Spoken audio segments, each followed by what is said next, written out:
Hello everybody, कैसे हैं आप? I hope you all are doing great. Last video में मैंने कॉन्टिन्यूटी का टॉपिक आपको कंप्लीट करवा दिया था, जिसमें कि हम लोगों ने कॉन्टिन्यूटी के कॉन्सेप्ट्स, सॉल्व्ड एग्जांपल्स और अनसॉल्व्ड एक्सरसाइज 5.1 मैंने आपको कंप्लीट करवा दी थी। और आज इस वीडियो में मैं आपको करवाने वाला हूं डिफरेंशिएबिलिटी का कंप्लीट कॉन्सेप्ट्स, फॉर्मूले और कितने टाइप्स के फंक्शंस हैं जिनका हम लोग इस चैप्टर में डिफरेंशिएशन करने वाले हैं। उसके बाद ये चैप्टर नंबर 5 कंप्लीट हो जाएगा। मैथमेटिक्स में किसी भी टॉपिक को समझने के लिए उसका कॉन्सेप्ट समझना बहुत जरूरी है। So let's begin with the concept of differentiability. This is doctor RPS Toor from the quest for maths. Only on this platform you can have expertise mathematics knowledge from school to college and competitions.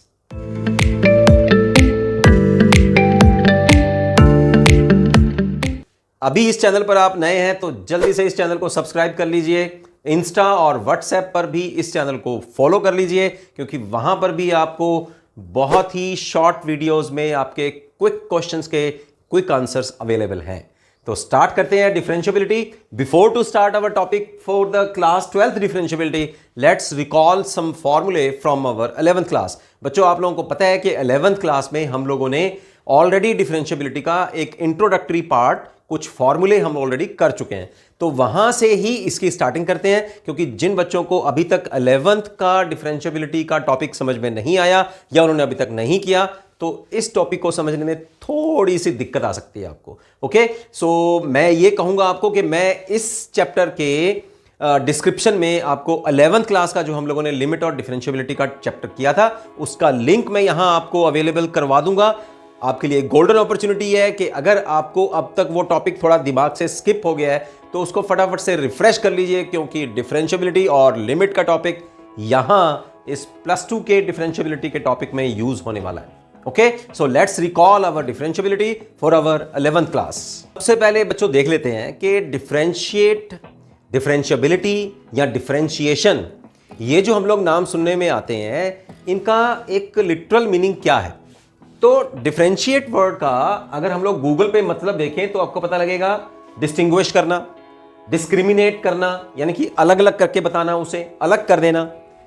Make different, set apart, मतलब अगर वो इकट्ठा है तो उसको अलग कर देना, ठीक है, सेपरेट कर देना, नाम से पता लग रहा है, कन्वर्ट कर देना या चेंज कर देना, एक फॉर्म से दूसरी फॉर्म में चेंज कर देना, दैट इज ट्रांसफॉर्मेशन।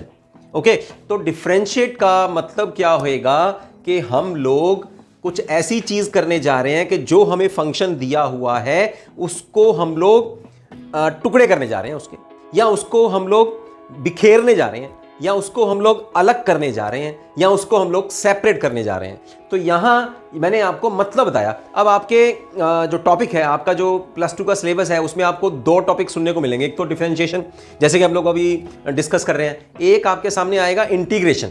तो इंटीग्रेशन का मतलब होगा उस बिखेरी हुई चीज को फिर इकट्ठा करना, कंबाइन करना, कंपोजिट करना उसको, ठीक है। तो ये 2 वर्ड्स आपस में उल्टे हैं, तो इनका काम भी उल्टा होएगा। और इनके जो फॉर्मूले हैं, साइन का डिफरेंशिएशन अगर कॉस है, जैसे कि आप +1 में पढ़ चुके हैं, तो फिर कॉस का इंटीग्रेशन जो होगा वो साइन होने वाला है। ये सब बातें आपको अभी समझ में आ जाएंगी जब हम लोग डिफरेंशिएशन का टॉपिक करेंगे, उसके बाद इंटीग्रेशन का करेंगे। The definition of differentiation, see f is said to be differentiable at a if you have the limit h approaches to 0 f of a plus h. H is what? H is a very real small quantity, very small real number। तो कुछ हम लोग उसमें जोड़ रहे हैं, f of a plus h minus f a over h। अगर ये लिमिट एग्जिस्ट करती है, this limit is called the derivative of f at a। Okay, तो राइट हैंडेड अगर हम लोग डेरिवेटिव निकाल रहे हैं तो इसका मतलब होएगा कि ये limit h approaches to 0 plus f of a plus h minus f a, ये एग्जिस्ट करता हो, that is called the right hand derivative. और अगर h अप्रोचेस टू 0 माइनस, यानी कि 0 से लेफ्ट हैंड वाले पॉइंट्स की तरफ से अगर ये लिमिट अप्रोच हो रही है, then that derivative is called left hand derivative. Okay, अब कोई फंक्शन अगर डिफरेंशिएबल है किसी एक पर्टिकुलर पॉइंट पे, तो उसकी राइट हैंड लिमिट और लेफ्ट हैंड लिमिट जो है वो आपस में बराबर होनी चाहिए। तो अगर कोई फंक्शन डिफरेंशिएबल है तो वो कॉन्टिन्यूअस भी होगा। ओके, अब देखते हैं बच्चों के डिफरेंशिएशन को हम लोग डिनोट कैसे कर सकते हैं। सपोज के y is equal to F X है हमारे पास, तो अगर हम लोग y का डिफरेंशिएशन कर रहे हैं विद रिस्पेक्ट टू x, इसको क्या बोलेंगे हम लोग? डिफरेंशिएशन या differentiate y with respect to x के रिस्पेक्ट में, यानी कि जिसमें फंक्शन है उसके रिस्पेक्ट में हम लोग उसका डेरिवेटिव कर रहे हैं। तो डिनोट करने का एक तो तरीका है dy बाई डी एक्स, दूसरा क्या तरीका है कि आप लोग f डैश x डाल दीजिए, और क्या तरीका है, ये तरीके आप लोग नोट करते जाइए। ओके, या हम लोग y डैश डाल दें, या हम लोग df बाय dx से लिख सकते हैं, राइट? तो ये सब तरीके हैं किसी डिफरेंशिएशन को डिनोट करने के। ठीक को समझिए एक बार, हम लोग फंक्शन कैसे लेते हैं, y is equal to F X, और 10th क्लास में हम लोग क्या किया करते थे, हमारे पास एक लीनियर इक्वेशन होती थी 2x plus 4y is equal to 5, ठीक है, और हम इसका ग्राफ बनाते थे। ग्राफ में हम लोग क्या करते थे कि x की वैल्यू हम लोग इंडिपेंडेंटली पुट करते थे, और जब हम लोग फंक्शन के अंदर x की वैल्यू पुट करते थे तो वो y की वैल्यू हमारे पास आ जाती थी। हम लोग इसको कैसे लिखते थे, i एक तरफ हम लोग लेफ्ट हैंड साइड में y कर लेते हैं और राइट हैंड साइड में हम लोग x ले आते थे, और x की वैल्यू हम लोग इंडिपेंडेंटली पुट करते थे। तो जब हम लोग यहां x की वैल्यू इंडिपेंडेंटली पुट करेंगे तो y की वैल्यू आती जाएंगे हमारे पास। इसका मतलब क्या बना, y हो गया हमारे पास डिपेंडेंट वेरिएबल, और x क्या हुआ, इंडिपेंडेंट वेरिएबल। x हमारे पास इंडिपेंडेंट वेरिएबल हो गया, इसका मतलब कि x की वैल्यू हम लोग इंडिपेंडेंटली कुछ भी पुट कर सकते हैं। अगर हम लोग यहां x की वैल्यू 0 पुट करेंगे तो y की वैल्यू आ जाएगी 5/4। तो 5/4 वैल्यू जो है वो x के ऊपर डिपेंड कर रही है। x की वैल्यू अगर हम लोग 1 पुट करेंगे तो y की वैल्यू आ जाएगी 3/4। That's why I am telling you कि y is the dependent variable and it depends on x variable. तो यहां हम लोग जो डेरिवेटिव करते हैं वो हम लोग डिपेंडेंट वेरिएबल का, यहां ये डिपेंडेंट वेरिएबल यहां हम लोग लिखते हैं और उसका डेरिवेटिव करते हैं वेरिएबल, और उसका डेरिवेटिव करते हैं इंडिपेंडेंट वेरिएबल के रिस्पेक्ट में। अब मैं देखो y और x की टर्म में बात नहीं कर रहा, मैं डिपेंडेंट और इंडिपेंडेंट वेरिएबल की टर्म में बात कर रहा हूं। तो जब आप लोग यहां डी बाई डी एक्स के आगे जो आप लोग वेरिएबल लिखते हैं वो डिपेंडेंट वेरिएबल होना चाहिए, और जिसके रिस्पेक्ट में हम लोग कर रहे हैं वो इंडिपेंडेंट वेरिएबल होना चाहिए। पहली बात तो ये है। दूसरी जो इंपॉर्टेंट बात है वो क्या है, हमारे पास यहां जो हम लोग ये सिंबल यूज कर रहे हैं, this is called a differential operator. ये एक डिफरेंशियल ऑपरेटर है। ये हर एक उस फंक्शन को या उस वेरिएबल को ऑपरेट करता है जो इसके राइट हैंड साइड में लिखे होते हैं। ठीक है, अब अगर मान लीजिए मैं एक y यहां लिख देता हूं और एक y मैं यहां लिखता हूं, तो ये वाला जो y है वो लेफ्ट हैंड साइड में है, इस ऑपरेटर से बाहर है, और जो राइट हैंड साइड में लिखा हुआ है ये ऑपरेटर, कौन सा ऑपरेटर, dy बाय dx जो ऑपरेटर है वो अपने राइट हैंड साइड में जो वेरिएबल लिखा होगा उसको ऑपरेट कर देगा। क्या ऑपरेट करेगा, उसके अंदर कुछ डिफरेंस ले आएगा, और difference in the negative side. Negative side का मतलब उसको बिखेर देगा, उसको तोड़ देगा, उसको डिफरेंशिएट कर देगा, जैसे अभी मैंने आपको मतलब बताया गूगल पे। और जो इसके साथ में लेफ्ट हैंड साइड में y लिखा हुआ है, या कुछ भी हम लोग लिखेंगे, 4 लिखेंगे, 5 लिखेंगे, या कोई भी वेरिएबल लिखेंगे, उसको ये सिंपल मल्टीप्लिकेशन मानेगा, और जो राइट हैंड साइड में लिखा होगा उसको ये ऑपरेट कर देगा। तो इट्स ए ऑपरेटर। ऑपरेटर क्या, जैसे हम लोग कंप्यूटर के आगे बैठे हैं तो हम लोग ऑपरेट कर रहे हैं, वी आर ऑपरेटर, है ना। इसी तरह से ये ऑपरेटर है। आप अपने आने वाले चैप्टर में सीखेंगे, ये एक साइन आएगा, दिस इज कॉल्ड इंटीग्रेशन, और इसको हम लोग बोलेंगे इंटीग्रल ऑपरेटर। ये भी अपने राइट हैंड साइड में जो वेरिएबल होगा उसको ऑपरेट करेगा, और जो इसके बाहर लिखा होगा उसको सिंपली मल्टीप्लिकेशन मानेगा। तो ये दूसरी बात हुई जो मैंने आपको 2 बातें अभी आपको बताई। अब चलिए फटाफट से हम लोग रूल की तरफ चलते हैं जो हम लोगों ने +1 में ऑलरेडी हम लोग पढ़ चुके थे। तो यहां फर्स्ट रूल हमें क्या कह रहा है, फर्स्ट रूल हमें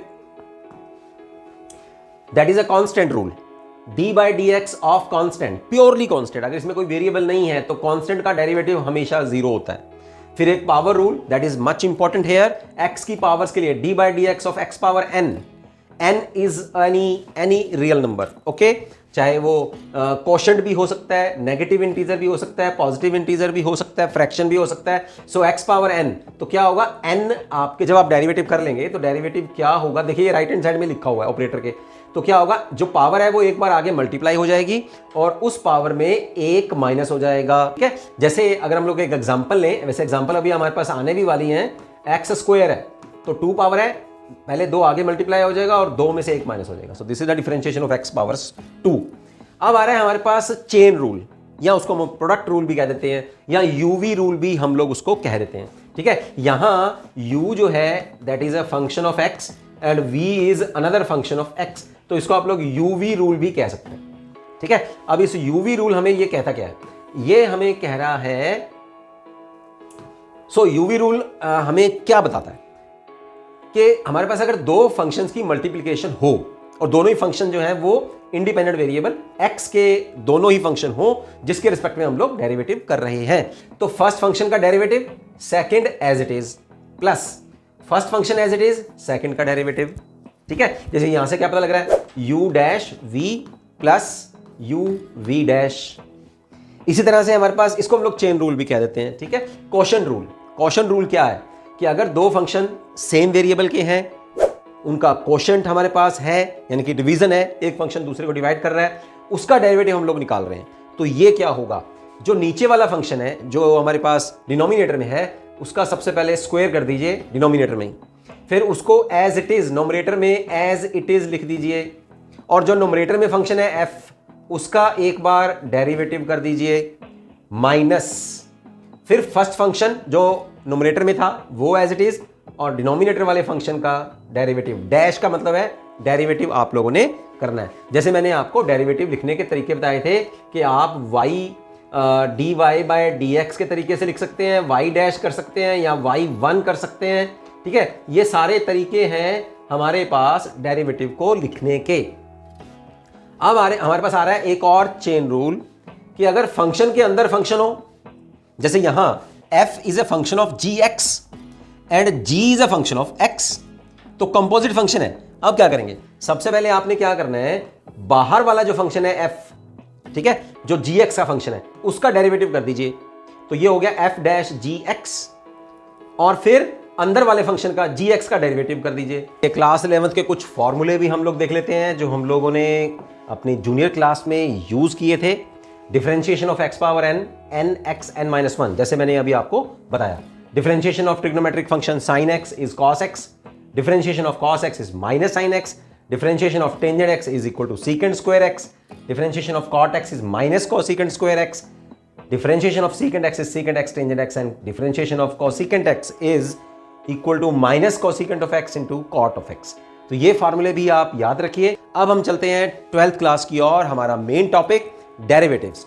अब डेरिवेटिव्स में हम लोग इस चैप्टर में, चैप्टर 5th में हम लोग कौन कौन से टॉपिक्स का, कौन कौन से टाइप्स ऑफ फंक्शंस का हम लोग डेरिवेटिव करने वाले हैं। Let's have a quick look at that. सबसे पहले हम लोग फंक्शंस लेंगे, कंपोजिट फंक्शंस।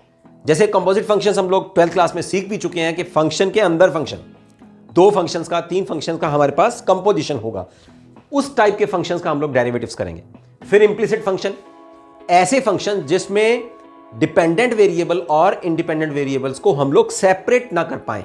जैसे मैंने अभी आपको बताया कि डिपेंडेंट वेरिएबल को आप लोगों ने लेफ्ट हैंड साइड में लेके आना है, और इंडिपेंडेंट वेरिएबल को आप लोगों ने, जिसके रिस्पेक्ट में आप लोग डेरिवेटिव कर रहे होंगे, उसको आप लोगों ने राइट हैंड साइड में लेके आना है। तो ऐसे फंक्शन जिसमें इजीली डिपेंडेंट और इंडिपेंडेंट वेरिएबल सेपरेट ना हो पाए, उस टाइप के फंक्शंस को हम लोग कहते हैं इंप्लिसिट फंक्शन। तो ऐसे टाइप के फंक्शंस को भी हम लोग डेरिवेटिव करेंगे।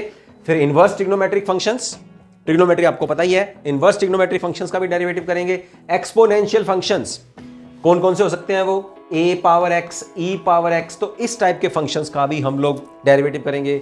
लॉगरिथमिक फंक्शंस का डेरिवेटिव करेंगे हम लोग।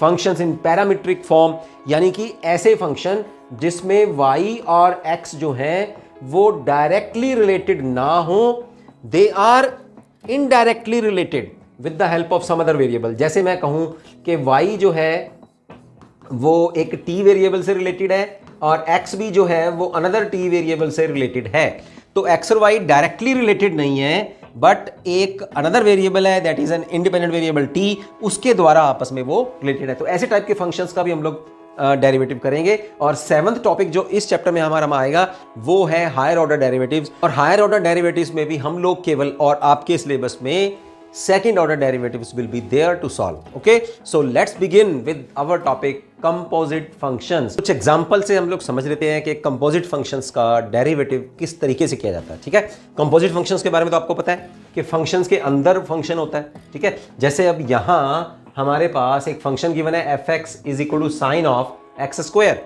तो fx is not a single function, fx is a composite function. देखो कैसे गिनेंगे आप इसको। सबसे पहले बाहर वाला फंक्शन कौन सा है, साइन एक्स स्क्वायर। और अब जो साइन के अंदर जो वेरिएबल है that is not a single variable, that is x square. ठीक है, तो अब हमारे पास एक तो साइन फंक्शन हो गया, ट्रिग्नोमेट्रिक फंक्शन, और एक पॉलिनोमियल फंक्शन हो गया। ठीक है, अब इसका डेरिवेटिव हम लोगों ने करना है। देखो कैसे करेंगे। मैंने आपको क्या बताया कि अगर फंक्शन के अंदर फंक्शन है D by D x of F G x, तो आप क्या करेंगे, सबसे पहले आप डेरिवेटिव करेंगे बाहर वाले फंक्शन का, taking the inside function as it is. तो हम लोगों ने क्या किया, एफ डैश का मतलब है डेरिवेटिव कर दिया हम लोगों ने with respect to X of the outside function. फिर हम लोग क्या करेंगे, जो इनसाइड फंक्शन है उसका भी डेरिवेटिव कर देंगे। So this is your total answer. See, हमारे पास अब यहां फंक्शन क्या है, साइन ऑफ एक्स स्क्वायर। बहुत इजी है, डेरिवेटिव कर रहे हैं d f by D x. ठीक है, तो यहां इंडिपेंडेंट वेरिएबल कौन है, एक्स। सिंपल, सबसे पहले आपने वो चेक कर लेना। तो अब बाहरी जो फंक्शन है साइन, उसका डेरिवेटिव कीजिए। तो derivative of sine is cos x square as it is. अब एक्स स्क्वायर का भी हम लोग डेरिवेटिव करेंगे, d by D x of x square. तो ये क्या होगा फिर हमारे पास, cos x square as it is. अब हमारे पास फॉर्मूला लगने वाला है, first formula d by D x of x power n, this is equal to N x N minus one. ठीक है, तो दो आगे मल्टीप्लाई हो जाएगा और दो में से एक माइनस हो जाएगा। तो क्या आंसर आया हमारे पास, 2x cos of x square. तो इस तरह से हम लोग किसी भी कंपोजिट फंक्शन का डेरिवेटिव कर सकते हैं। Let's begin with unsolved exercise 5.2, differentiability of composite functions. So our first question is y is equal to sine of x square plus 5. यहाँ स्टेटमेंट क्या कहती है, ये सभी फंक्शंस जो अभी हम लोग करने वाले हैं इनका डेरिवेटिव करना है हम लोगों ने with respect to x. That means here independent variable is x. So dy by D X क्या लिखेंगे हम लोग, यहाँ शॉर्ट फॉर्म में लिख सकते हैं dwr. That means differentiation with respect to x both sides. तो यहां आएगा dy बाई डी एक्स और on the right hand side D by D x of sine of x square plus 5।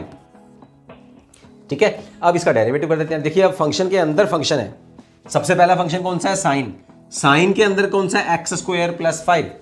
तो सबसे पहले आप साइन का डेरिवेटिव करेंगे कॉस एक्स स्क्वायर प्लस 5। अब हम लोग डेरिवेटिव करेंगे एक्स स्क्वायर का, ठीक है, और प्लस डेरिवेटिव ऑफ 5, राइट। तो ये cos of x square plus 5 as it is, derivative of x square is 2x, derivative of a constant quantity is 0। कौन कौन सा यहां फार्मूला लगा वो आपने राइट हैंड साइड में लिखते जाना है। Derivative of X N is equal to N x N minus 1 और derivative of a purely constant quantity is 0। अभी मैं आपके लिए लिख रहा हूं, ओके। तो आप लोगों ने साथ साथ में अपना +1 का रिमेंबर भी रखना है। आपने अपने साथ साथ में आपको +1 के जो फार्मूले हैं वो भी आप सामने रख लीजिए। ये हमारे पास टोटल आंसर आया, derivative of this function with respect to X is 2x cos of x square plus 5। See y अब है हमारे पास cos of sine X in our second question, तो इसका भी हम लोग फिर डेरिवेटिव कर देते हैं। डेरिवेटिव यहां लिखना जरूर है, differentiation with respect to x। ये शॉर्ट फॉर्म भी आप लिख सकते हैं, not to worry about that. So दोनों तरफ हम लोग डेरिवेटिव कर रहे हैं with respect to independent variable. सबसे पहले हम लोग डेरिवेटिव करेंगे कॉस का, तो कॉस का डेरिवेटिव होता है माइनस साइन ऑफ, अंदर जो फंक्शन है sine X as it is. अब डेरिवेटिव करेंगे हम लोग इनसाइड द जो फंक्शन है साइन एक्स का डेरिवेटिव, ठीक है। तो यहां minus sine of sine X as it is, derivative of sine X is cos X this is your answer. So third question की स्टेटमेंट है हमारे पास y is equal to sine of ax plus B. उसी तरह से differentiation कर रहे हैं हम लोग इस फंक्शन का, differentiating with respect to x both sides. Okay, तो यहां हमारे पास आएगा dy बाय dx, डेरिवेटिव करेंगे हम लोग, साइन का डेरिवेटिव हो जाएगा हमारे पास cos ax plus b as it is. अब हम लोग डेरिवेटिव करेंगे d by dx of ax plus d by dx of a constant quantity b, बिल्कुल जैसे मैंने फर्स्ट क्वेश्चन और सेकंड क्वेश्चन किया है। तो एक बार तो हमारे पास ये डेरिवेटिव हो चुका है, जो बाहर का फंक्शन है, साइन का डेरिवेटिव कॉस हम लोग ले आए हैं। अब क्या करेंगे, देखिए अब हमारे पास फिर एक फॉर्मूला है, वो आप लोगों ने फिर फॉर्मूला ध्यान रखना है, d बाय dx ऑफ, अगर आपके साथ एक कांस्टेंट है और उसके साथ में एक फंक्शन मल्टीप्लाइड है, तो वो कांस्टेंट आप इस ऑपरेटर से बाहर ले जाइए, take it as multiplication simply, जैसे मैंने आपको बताया था, और डेरिवेटिव करेंगे हम लोग फंक्शन का, derivative of fx with respect to x। ये फार्मूला हम लोग यहां लगा रहे हैं। अब यहां देखो, ये जो a है दैट इज अ कांस्टेंट, तो इसको हम लोग बाहर ले जाते हैं ऑपरेटर से, और डेरिवेटिव हो जाएगा x का with respect to x, plus derivative of constant is 0। So cos of ax plus b, derivative of x with respect to x is 1, so a into 1, 0 as it is. Total अब multiplication लिख देते हैं, so a into cos of ax plus b, this is your answer of our third question. चलते हैं fourth question की ओर। यहां बच्चों fourth question में आपके पास तीन फंक्शंस का ये कंपोजिशन है। सबसे पहले सीकेंट ऑफ टेंजेंट x, फिर tangent of x under the root, और फिर x अंडर द रूट। तो इसका बाद हम लोगों चेन रूल जो है वो 3 बार चेन रूल लगने वाला है। सबसे पहले हम लोग उसी तरह से लिखेंगे इसको, differentiating both sides with respect to x। तो यहां आएगा हमारे पास dy बाय dx। सबसे पहले आप डेरिवेटिव करेंगे सीकेंट का, रिमेंबरिंग इट्स फार्मूला, फार्मूला आपको याद होना चाहिए। सीकेंट x का डेरिवेटिव करते हैं तो हमारे पास आता है secant x tangent of x। यहां हम लोग x वेरिएबल ले रहे हैं, ये हम लोग अब एज इट इज, ये अंदर जो फंक्शन सीकेंट जो है जिसका फंक्शन है वो एक बार एज इट इज रखेंगे। तो यहां सीकेंट का डेरिवेटिव करेंगे secant of tangent x under the root, tangent of tangent x under the root. ठीक है, ये क्या आया, secant of x tangent of x, ये वाला फॉर्मूला लगाया हम लोगों ने यहां पर।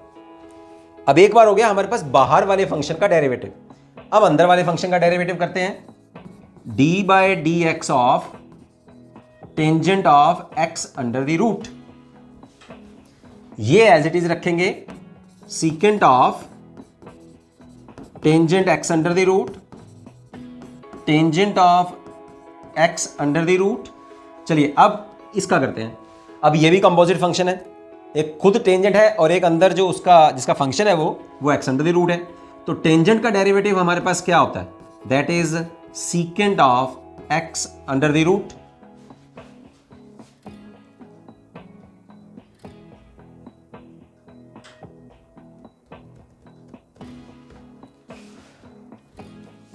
तो tangent of x under root का डेरिवेटिव क्या होएगा, secant square x under the root. और अब x अंडर द रूट का डेरिवेटिव करेंगे d by dx of x under the root, ये आ गया हमारे पास। अब x अंडर द रूट का मतलब क्या होता है, d बाय dx x 1/2, और x 1/2 का मतलब अब x पावर n वाला फार्मूला यहां लगेगा, तो 1/2 x पावर 1/2 माइनस 1 यहां लगा देते हैं हम लोग उसको। तो वो वाला फार्मूला हम लोग यहां अप्लाई कर रहे हैं, secant of tangent x under the root, tangent of tangent x under the root, now secant square x under the root as it is, इसका डेरिवेटिव करेंगे तो ये आएगा हमारे पास 1/2। ठीक है, ये मैं नीचे ले आया, ये 1/2 माइनस 1 है तो माइनस हाफ आया, माइनस हाफ का मतलब है x अंडर द रूट जो है वो डिनोमिनेटर में आपके पास आ जाएगा। This is your answer, this is the differentiation of secant of tangent x under the root. This is your fourth question. Now let's see our fifth question. Fourth question, remember this is an important question. Fifth question is another an important question, और यहां आपके पास quotient का formula लगने वाला है। u bye we formula लगा रहा हूं मैं, derivative of y with respect to x। तो डिनोमिनेटर वाले फंक्शन का सबसे पहले आप स्क्वायर कर दीजिए इन द डिनोमिनेटर। आप डिनोमिनेटर वाला फंक्शन जो है वो एज इट इज ऊपर मल्टीप्लाई कर दीजिए cx प्लस डी, और नोमरेटर वाले फंक्शन का डेरिवेटिव कर दीजिए। अब मैं इसको सेपरेट करके नहीं कर रहा, मैं फटाफट से कर रहा हूं क्योंकि ये भी कंपोजिट फंक्शन है। तो सबसे पहले आप साइन का डेरिवेटिव करेंगे तो कितना आ जाएगा, cos of ax plus b. और अभी मैंने जो सेकंड क्वेश्चन आपको करवाया था, थर्ड क्वेश्चन, बिल्कुल वैसा ही है। Sine of ax plus b का डेरिवेटिव करेंगे कॉस ax प्लस बी। अब ax प्लस बी का डेरिवेटिव करेंगे तो a इंटू एक्स है, ठीक है। a को बाहर ले लेंगे, x का डेरिवेटिव x के रिस्पेक्ट में 1 हो जाएगा, b का डेरिवेटिव 0 हो जाएगा, और यहां हमारे पास आएगा केवल a।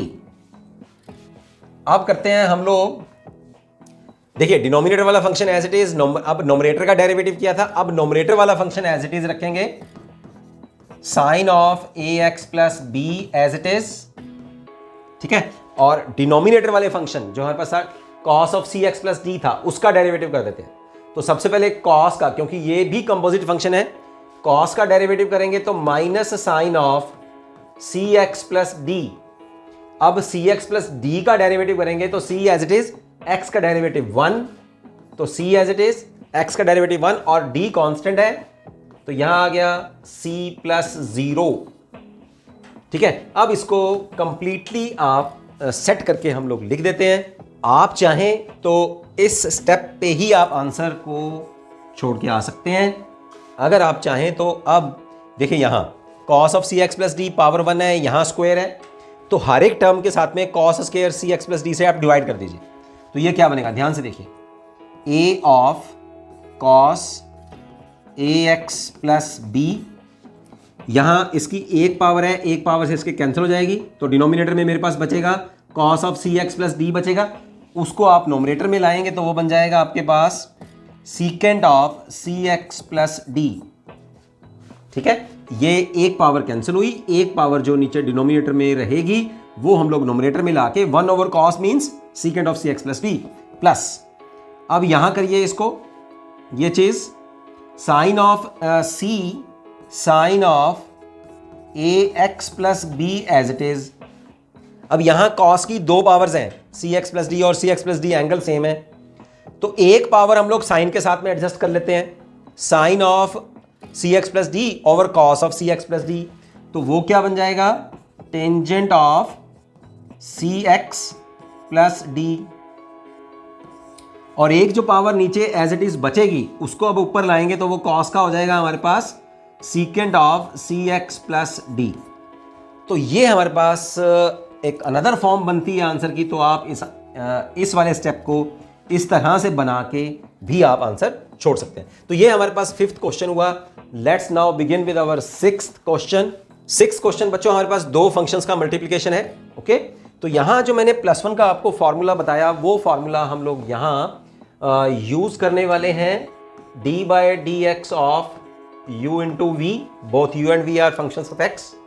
तो first function as it is, second का डेरिवेटिव प्लस फर्स्ट फंक्शन का derivative, second function as it is. तो अब इसको हम लोग यहां अप्लाई करेंगे, differentiation of y with respect to x। तो first function as it is रखते हैं, सेकंड फंक्शन का डेरिवेटिव करेंगे। अब सेकंड फंक्शन को ध्यान से देखिए, इसमें कितने फंक्शन है, एक तो है साइन स्क्वायर एक्स पावर 5, फिर एक साइन ऑफ एक्स पावर 5 और फिर एक एक्स पावर 5। तो इतने फंक्शन का ये कंपोजिशन है। सबसे पहले हम लोग करेंगे derivative of sine square x power 5, फिर डेरिवेटिव करेंगे हम लोग d by d x of sine of x power 5 और फिर डेरिवेटिव करेंगे एक्स पावर 5 का। यहां मैंने क्या स्टेप किया, u function as it is रखा और v का डेरिवेटिव कर दिया, ठीक है। अभी तो फॉर्मूला अप्लाई किया है। फिर हम लोग फर्स्ट फंक्शन का डेरिवेटिव करेंगे plus derivative of cos of x cube, ठीक है। अब कॉस ऑफ एक्स क्यूब में भी दो फंक्शन है, एक तो कॉस है और फिर एक एक्स क्यूब है, d by d x of x cube. तो ये भी चेन रूल अप्लाई कर दिया और second function as it is रख देंगे, ठीक है। चलिए अब इसको एक्सपेंड करते हैं। Cos of x cube as it is, ये फंक्शन एज इट इज, ठीक है। इनसाइड द ब्रैकेट अब टर्म बाय टर्म हम लोग डेरिवेटिव कर लेते हैं। सबसे पहले हम लोग डेरिवेटिव करेंगे साइन स्क्वायर एक्स 5 का, तो ये आ जाएगा 2 साइन ऑफ एक्स पावर 5। ठीक, फॉर्मूला कौन सा अप्लाई किया हम लोगों ने, d by d x of x power n, क्या कहता है ये, एन एक्स एन माइनस 1, ठीक है ना। तो ये आ गया। अब क्या करेंगे, अब हम लोग डेरिवेटिव करेंगे साइन का, तो वो क्या हो जाएगा, cos of x power 5, sine का डेरिवेटिव कॉस। अब करेंगे एक्स पावर 5 का, तो वो उसी तरह से एक्स पावर एन वाला फॉर्मूला लगेगा, 5x पावर 4, ये बन गया।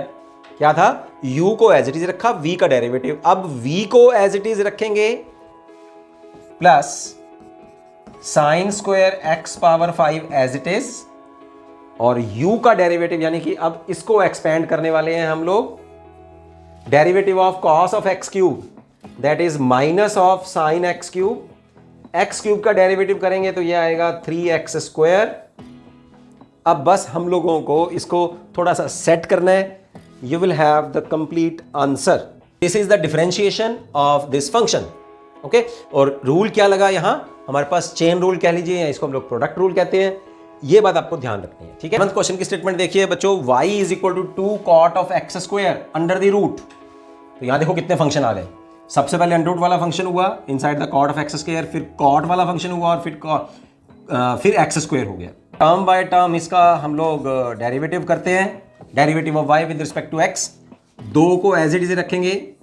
अब अंडर रूट का मतलब है पावर कितनी होगी, 1/2, ठीक है। अब ध्यान दीजिए यहां derivative of x power n वाला फॉर्मूला लग रहा है, तो n x n माइनस 1 लगेगा। तो हम सबसे पहले क्या लगा रहे हैं, फिर derivative of cot x square, power कितनी है 1/2, फिर डेरिवेटिव किसका करेंगे, कॉट का, d by d x of cot of x square, फिर डेरिवेटिव किसका करेंगे, एक्स स्क्वायर का, तो इसको बोलते हैं चेन रूल, ठीक है। 3 फंक्शंस थे हमारे पास, 3 बार मल्टीप्लिकेशन में डेरिवेटिव किया क्योंकि कंपोजिट फंक्शंस थे, तो 2 एज इट इज। सबसे पहले आप देखो पावर है, पावर का डेरिवेटिव कर रहे हैं, पावर एक बार आगे मल्टीप्लाई हो जाएगी और पावर में से ही एक माइनस हो जाएगा, तो 1/2 माइनस हाफ करेंगे तो -1/2 आ जाएगा। फिर डेरिवेटिव करेंगे कॉट एक्स स्क्वायर का, कॉट का डेरिवेटिव क्या होता है, कोट का derivative will be cosecant square with a negative sign, minus cosecant square x square. अब डेरिवेटिव करेंगे एक्स स्क्वायर का, तो एक्स स्क्वायर का डेरिवेटिव क्या हो जाएगा, 2x, क्योंकि 2 आगे मल्टीप्लाई होगा, 2 में से 1 माइनस हो जाएगा। देखो ये फॉर्मूला लग रहा है, बोलो समझ में आया। अब बस इसको थोड़ा सा हम लोगों को सेट करके लिखना है। 2 से अगर हम लोग यहां मल्टीप्लाई कर दें, क्योंकि सारी टर्म्स मल्टीप्लाई हैं, तो 2 से कैंसिल हो गया, ये टर्म नीचे आ जाएगी, 1/, cot of x square under the root, minus half है तो नीचे आगे प्लस हाफ हो जाएगा, माइनस में आगे ले आता हूं, और ये 2x भी यहां मल्टीप्लाई कर देते हैं, साथ में मल्टीप्लाई हो जाएगा कोसिकेंट स्क्वायर एक्स स्क्वायर। यहां आप आंसर छोड़ सकते हैं, लेकिन अगर आपको बुक वाला आंसर जो है वो मैच करना है तो आप क्या करेंगे, आप इस कोसिकेंट स्क्वायर एक्स स्क्वायर जो कि नोमिनेटर में है, इसको डिनोमिनेटर में ले जाने के लिए हम लोग रेसिप्रोकल ले लेते हैं। तो कोसिकेंट का जो रेसिप्रोकल है दैट इज साइन, तो ये डिनोमिनेटर में आके हमारे पास बन जाएगा cosecant square in the denominator sine square x square. ये वाली टर्म जो है वो as it is, cot of x square जो डिनोमिनेटर में ऑलरेडी था उसको हम लोग एक्सपेंड कर रहे हैं इन टर्म्स ऑफ कॉस और साइन, तो cos of x square over sine x square, ठीक है। इस साइन स्क्वायर एक्स स्क्वायर के 2 फैक्टर कर रहे हैं, single single, sine of x square multiplied with this as it is. अब इस साइन एक्स स्क्वायर की जो एक पावर है, इसको हम लोग अंडर रूट के अंदर, स्क्वायर रूट के अंदर ले जा रहे हैं, तो अंदर ले जाके हमारे पास ये बन जाएगा, ये वाला स्टेप एज इट इज, ये वाली टर्म एज इट इज, और ये वाला जो फैक्टर है इसको हम लोग स्क्वायर रूट के अंदर ले गए। अब ध्यान दो जरा, यहाँ साइन स्क्वायर एक्स स्क्वायर हो गया, अब साइन स्क्वायर को अंडर रूट लेंगे तो स्क्वायर और अंडर रूट आपस में कैंसिल हो जाएगा, तो यही फैक्टर बच जाएगा फिर, है ना, स्क्वायर रूट से जब बाहर आएगा, तो स्क्वायर रूट के अंदर ले गए हम लोग। आप क्या करेंगे, ये एक पावर इस दो पावर से अब कैंसिल हो रही है और नोमिनेटर में एक पावर बच गई, sign x square over cos x square. फिर हम लोगों ने क्या किया, 2 से मल्टीप्लाई 2 से डिवाइड। ये जो नोमिनेटर में अब आ रहा है हमारे पास, ये वाली जो टर्म आई अब ये स्पेशल, इस टर्म का हमारे पास एक फॉर्मूला है, that is 2 sine theta cos of theta, this is equal to multiplication में एक स्टेप बनता है, दैट इज साइन 2 थीटा। तो ये क्या बन जाएगा, साइन ऑफ 2 थीटा, थीटा इज एक्स स्क्वायर। ठीक है, ये बन गया अब टोटल। और जो नीचे था डिनोमिनेटर में 2 था, दैट इज अंडर रूट, उसको हम लोग घुमा के नोमिनेटर में ले गए, तो 2 under root x as it is, ये -2x था, ये 2 अंडर रूट एक ऊपर और चला गया और नीचे ये एज इट इज। तो ये वाला आंसर जो है अब आपकी बुक के साथ में मैच कर रहा है। सो आप इस आंसर को यहां तक भी लाके छोड़ सकते हैं। वैसे अगर ये प्रूफ करने का क्वेश्चन आ गया तो फिर आपको वही आंसर प्रूफ करना होगा which he is asking you to prove. Okay, तो ये था हमारे पास 7th क्वेश्चन। अब 8th क्वेश्चन देखते हैं। इसमें 8th क्वेश्चन बच्चों बिल्कुल सेम है आपके पास, cos of x under the root है, तो ये भी कंपोजिट फंक्शन है। सबसे पहले आप क्या करेंगे, कॉस का डेरिवेटिव, फिर उसके बाद क्या करेंगे, एक्स अंडर रूट का डेरिवेटिव और फिर एक्स का डेरिवेटिव, तो 2 बार हो जाएगा आपके पास। ठीक है, 9th क्वेश्चन की ओर चलते हैं फटाफट से। Prove that the function f given by f x is equal to x minus 1 modulus x here is a real number is not differentiable at x equal to 1। तो सबसे पहले मॉडुलस फंक्शन की definition लिख लेते हैं हम लोग। यहाँ x माइनस 1 फंक्शन की वैल्यू है और मॉडुलस है उसका। तो डेफिनेशन क्या होती है कि this will be equal to x minus 1 if the inside variable is greater than equal to 0। तो यहाँ फंक्शन की वैल्यू कितनी है, x माइनस 1। तो x माइनस 1 अगर 0 से बड़ा है तो उसकी वैल्यू x माइनस 1 ही आएगी, और अगर x माइनस 1 0 से लेस है तो उसकी वैल्यू के आगे एक माइनस और आ जाएगा। This is the definition of our modulus function. अब इसको सेट कर लेते हैं हम लोग। x minus 1 is greater than 0, तो इसका मतलब होगा x will be greater than और equal to 1। x minus 1 less than 0, this means x is less than 1। ठीक है, अब कोई फंक्शन डिफरेंशिएबल कब होता है, जब उसकी लेफ्ट हैंड डेरिवेटिव और राइट हैंड डेरिवेटिव आपस में बराबर हो। अब निकाल लेते हैं फिर हम लोग by definition of the first principle. Left hand derivative is equal to limit h approaches to 0 minus f of 1 plus h minus f of 1 divided by h। Limit h approaches to 0 minus f of 1 plus h का मतलब क्या होएगा कि यहां आपको x की जगह पर 1 प्लस h पुट करना होगा। तो 1 plus h minus 1 will get cancel, तो यहां आ जाएगा हमारे पास h मॉडुलस। और f1 का मतलब क्या आएगा, 1 माइनस 1 इज 0, तो ये तो हो गया 0 हमारे पास। तो h मॉडुलस ओवर h आ गया। अब h क्या है, 0 माइनस की तरफ से अप्रोच कर रहा है, तो इसका मतलब h के आगे माइनस साइन और आ जाएगा अकॉर्डिंग टू अवर डेफिनेशन, कि अगर x लेस देन 1 है या x माइनस 1 0 से कम है, 0 नेगेटिव साइड से हमें अप्रोच कर रहा है, तो उतनी वैल्यू के आगे माइनस और लगा देना है। तो यहां मॉडुलस के आगे जितनी वैल्यू है उसके आगे एक माइनस और लग गया, h से h कैंसिल हो गया, यहां आ गया -1। उसी तरह से राइट हैंड डेरिवेटिव निकाल लीजिए, राइट हैंड लिमिट ले लीजिए, 1 plus h minus f1। Definition दोनों की सेम है, फर्क कहां पड़ेगा, h प्लस पे और h माइनस पे, यहां फर्क पड़ेगा। h माइनस होगा तो माइनस h आ जाएगा और h प्लस होगा तो प्लस h आ जाएगा। अब प्लस h और divided by plus h is 1, तो left hand derivative is not equal to right hand derivative, therefore the given function is not differentiable at x equal to 1। Right, तो ये था हमारे पास 9th question. चलते हैं इस exercise के लास्ट क्वेश्चन की ओर, that is our 10th question. देखो बच्चों, ग्रेटेस्ट इंटीजर फंक्शन को सॉल्व करने से पहले कुछ हम लोग उसके डेफिनेशन के बारे में समझ लेते हैं। ये मैंने आपको जब हम लोग कॉन्टिन्यूटी का टॉपिक कर रहे थे उसमें जब एक्सरसाइज करवाई तब भी मैंने ग्रेटेस्ट इंटीजर फंक्शन के कॉन्सेप्ट के बारे में आपको डिटेल में बताया था, तो वो भी एक बार आप चेक कर लीजिए। तो ग्रेटेस्ट इंटीजर फंक्शन का यहाँ हमारे पास क्वेश्चन गिवन है कि ये फंक्शन डिफाइंड बाय दिस 0 और 3 के बीच में x जो है वो वैल्यूज ले रहा है। ठीक है, और वो डिफरेंशिएबल नहीं है एट x इक्वल टू 1 और 2 पे। ठीक है, सबसे पहले इसकी डेफिनेशन समझते हैं हम लोग।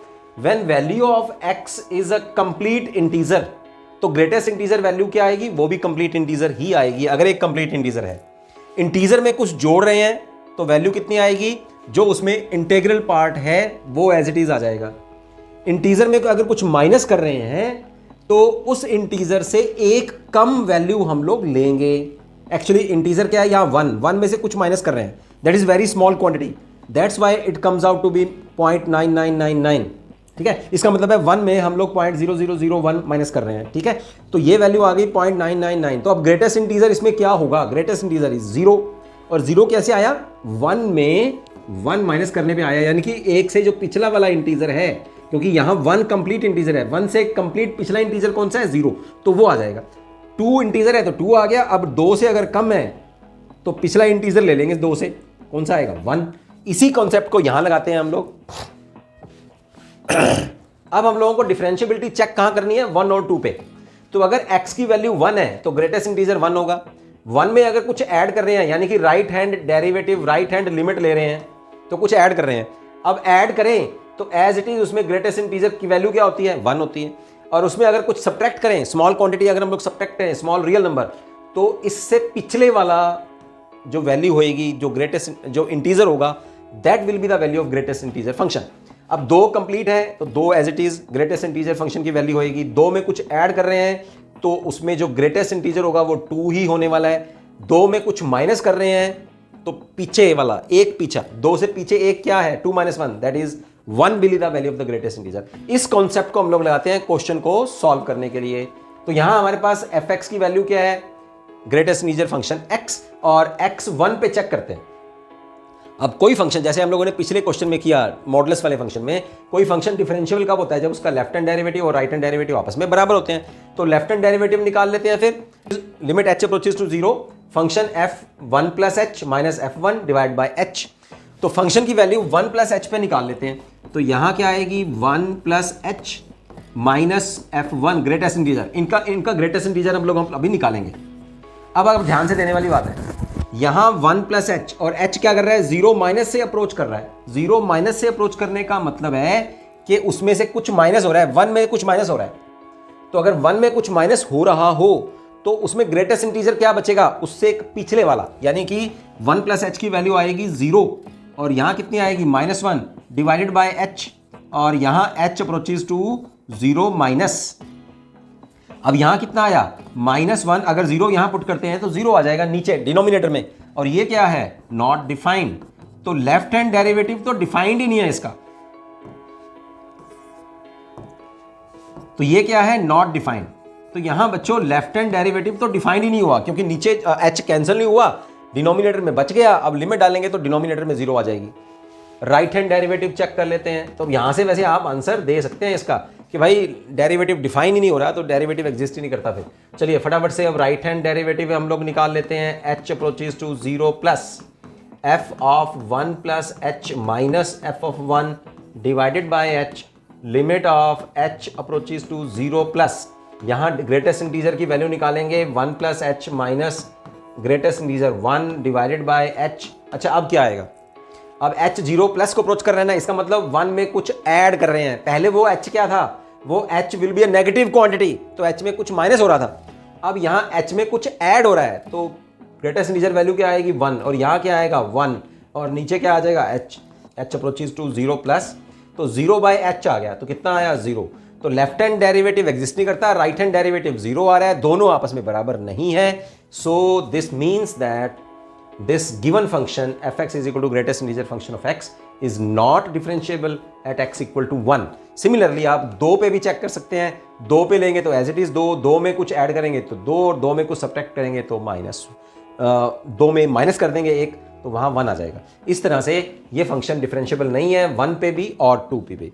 तो बच्चों this is the end of our exercise 5.2। Next video में मिलते हैं बच्चों। नेक्स्ट वीडियो में we are going to start with differentiation of implicit functions and differentiation of inverse trigonometric functions. Both are important and interesting topic. See you, bye bye.